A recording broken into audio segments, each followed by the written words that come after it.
So ito po ang ating Ergo Baby Original Baby Carrier. So this is good for or fit for 6 months old. Yan, up to 20 kg. Ayan. So pwede po namin siyang samahan po ng insert. Yung insert na yun is Ergo Baby din. Good for newborn naman po yun. Okay? So it depends na lang po sa magiging buyers po namin po ito. Ayan. So Ibang this price, is all, ibang price po yun kapag meron siyang baby insert. Ayan. So this already washed and ready to use. Hindi po kami nagbe-bake ng hindi po kami nagbebenta ng fake. Okay? So ito po yung details po niya one by one.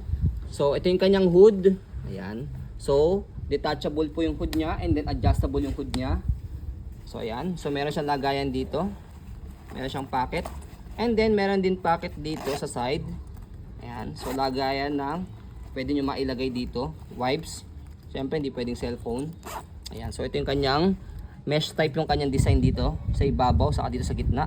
Pati likod. Saan? So sa likod natin, pakita natin sa kanyang likod, ayan. So meron siyang support dito and lock. And then sa waist ni parents, ayan, adjustable po ito. Ayan, kahit medyo mataba si mami, si daddy, kakayanin po siya dahil mahaba siya. Okay, so ito po yung sa kanyang shoulder. Makapal po ito kaya very comfortable sa mga parents. Yung loob. Ayan, pakita natin yung kanyang loob. Ayan. So sa loob niya, ayan. Yan yung design niya. Mesh type yung kanyang loob.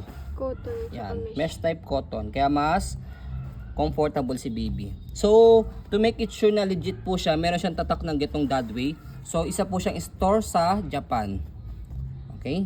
So, kaya talagang magche-check kayo ng gantong carrier, especially Ergo Baby kasi pinepeki siya kung meron siyang tatak na ganito.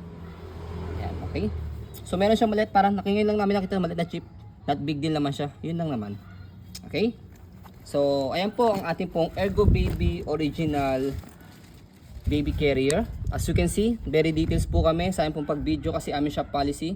No refund, no exchange. What you see is what you get. So, ayan po, maraming salamat. Have a nice day and God bless po.